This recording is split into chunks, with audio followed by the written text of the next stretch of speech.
Hey guys, it's Frank. Welcome back to my channel. Today we're going to be doing another reaction video of this video I stumbled on this channel called CNBC Make It of how unemployment impacted millennials during coronavirus. And let's just say that this video itself kind of hits home because for those of you who are unaware, I too was one of the unfortunate ones that was unemployed during the pandemic. Now the great thing about looking back is that now that I'm fully employed, it's kind of interesting to see how my life was as when I was unemployed versus comparison now. And it's interesting to now see how other people's stories played out during the pandemic when they too also lost their job, because quite frankly, when I was unemployed, I kind of thought I was one of the only few people that was experiencing this. As a channel that primarily focuses on Canadian cities, another thing that I want to touch on is millennial topics, and I figured, down the road, I want to kind of speak on my experience of the hardships that I want in my career and share my advice of the struggles that I've been through, because I always feel like it can always assist someone that's watching this. So tell you what guys, let's all now react to this video of how unemployment affected other millennials.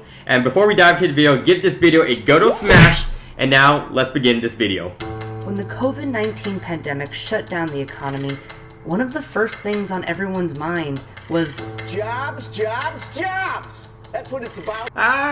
No, I wouldn't say the first thing that came to my mind was jobs. I think when COVID-19 first emerged, I was thinking how to survive. Survival. And then maybe like how do I pay for my rent and my food? But definitely not jobs. The pandemic created the biggest spike in unemployment in US history. Between the end of March and the beginning of August, over 1 million people have applied for unemployment insurance each week. At its height, nearly 15% of working Americans were unemployed. Because of the massive influx, millions of people reported their unemployment benefits, which they have paid taxes towards for years, were delayed or never came at all. So this video is based from the States, but up in Canada, they had something that was similar called CERB, and they gave Canadian citizens that lost their job during the pandemic about $2,000 on a monthly basis that I definitely applied for. But the one thing that they don't tell you, it's not that they don't tell you, but one thing that a lot of people didn't recognize is that that's still declared income. So even though that they're giving you $2,000 Canadian, you still got to pay taxes when it comes to the next fiscal tax returns. And unlike in many other wealthy countries, Americans depend on their jobs, not just to pay for food and housing, but also for healthcare.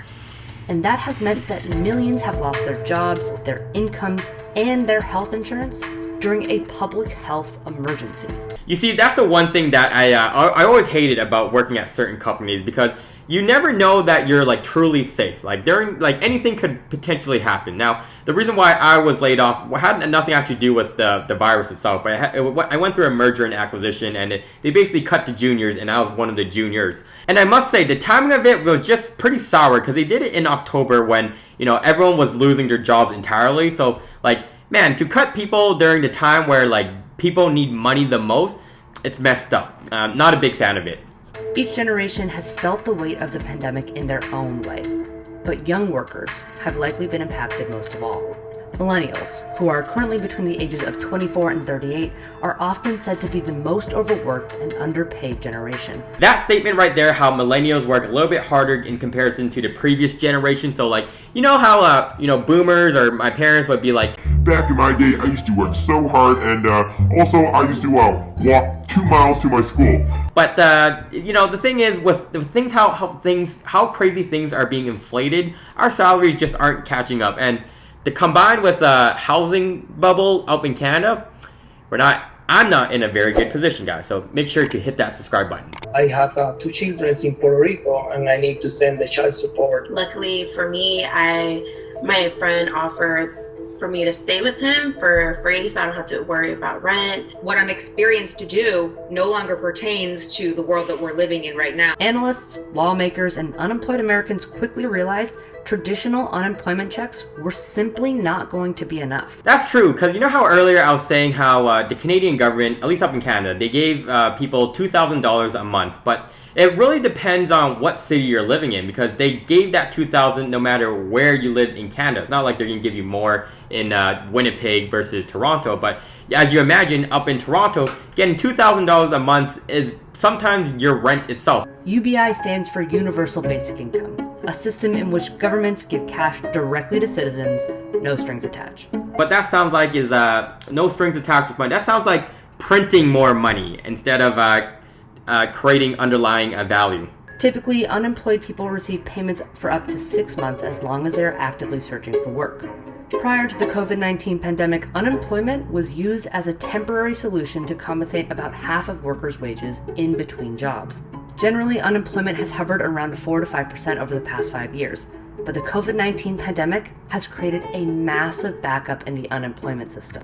Wow, look at that chart. It's like basically just straight flat line, and then suddenly when pandemic hit, it was like all the way up there, and I guess it's going slightly down now. It made online filing for unemployment during the pandemic impossible in some states. What does that say on his system error? It just I can't tell if he just did this for the video itself, or this person actually just clicked on some virus. Probably watching no good stuff on the internet. It actually took 12 to 13 weeks for me to receive my payment. Hundreds and hundreds, probably 1,000 phone calls to unemployment just to simply file. When you're trying to get CERB or like the EI money up in Canada, you had to call them. And I remember calling them, and it'd be like about a 2-hour wait on the phone. So a lot of times you just you call them, you can like go for a run, right? Even make breakfast, you come back and you'll still be on the line. And it wasn't pretty waiting on the phone that long period of time. The median weekly pay in the United States is roughly $1,000, and our current unemployment insurance program is designed to replace roughly 40% of a worker's previous wages. The extra $600 was calculated to ensure that the average worker had 100% of their previous wages replaced. And that $600 has been a lifeline for millions of Americans. I very much depended on that extra $600 weekly to feed myself, to pay my bills, pay my rent, take care of my dog. This wasn't an extra kicker where, ooh, let me buy a new Gucci bag. Don't buy Gucci bags. And okay, on all seriousness, like I can kind of see what she meant. Like I remember the money that I was getting. Like if I wasn't living in Calgary, like there's no way in hell that $2,000 that I was getting from the Canadian government would have been enough to afford the Toronto living expenses. But that was the part that I realized, like it made sense. It was enough to scrap by in like cities like Winnipeg, Calgary, Edmonton, some of those like smaller size cities, but not enough in Vancouver, Toronto for sure. And because of these economic setbacks in 2008 and today, many millennials have been forced to delay traditional markers of adulthood, such as buying a home, starting a family, or getting married. My husband and I really do want to have kids, but it would be a financial burden on us. I want to have stability. I want to be able to not live paycheck to paycheck. That is true, and that's the one difference I find living in the bigger cities versus like a city like Winnipeg, because I find in Toronto you have to work a little bit harder in the sense of to kind of have that same lifestyle that you can easily attain in a smaller city like in Winnipeg or Calgary. In Toronto, you have to work, almost 2-3 jobs, part-time jobs, to have that same standard of living. That's just the unfortunate part. And with that, usually, you don't really want to have kids unless you're fully stable or thing. So, I can see how it definitely deters people or young adults to have families when they're not financially stable at that point. It is a stereotype to just think that people that maybe do not make as much are just squandering money. There are people like myself that are working very hard, to not only make money, but help other people. This is the misconception that a lot of people have, that people who work at retail jobs aren't as smart, not as hardworking as people who are working those white-collar jobs in the corporate world. And as a person that has done both, I'm telling you straight up, the people that work at retail, I guarantee you, are a lot smarter than half the idiots that I know in the office. Not in my current role, but just in general. Like I'm telling you, people who work in retail, they get it. They know how to work hard. Versus like some people in the corporate world where they're just literally just doing absolutely nothing. Jesus Christ! Like and I'm telling you, like the kindest people are the ones that make sometimes the least amount. It's so true. like I give them kudos, because I used to work at retail. I was a cashier once upon a time, and I was working 10 times harder. I should be cautious of what I say, but like in terms of like actual physical work, I was working way harder physically than I ever did in my current roles, where I'm like more focused on like more mentally work. I'll say that. So kudos to everyone that's working at retail. Thank you very much. That $600 payment had a dramatic role in minimizing the hardships caused by closing down the economy. Wow, Wall Street. For one of my close friends that's going to move over to New York to Wall Street, that's for you. To be sure, the past several months of elevated unemployment may have given us a taste of future problems. People, such as former presidential candidate Andrew Yang, have long raised concerns that automation could create sustained, elevated unemployment. Yang's solution is to send Americans cash directly. Sound familiar? In this way, the pandemic may have given us our biggest experiment with UBI yet. Okay, so that's that video, and my overall take is that, yeah, it's very interesting to see how it played out for other millennials in the States in comparison to Canada, and very, very similar in that. And it's unfortunate, like, folks that are, like, working as a flight attendant or as a bartender, you know, obviously when COVID first hit, those industries definitely took a hit.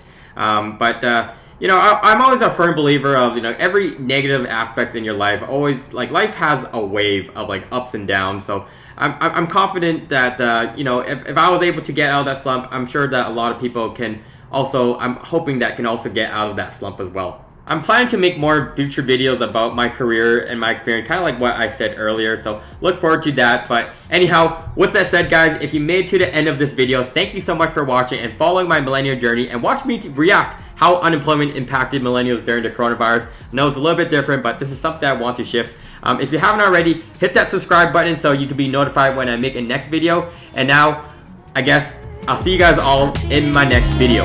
Peace!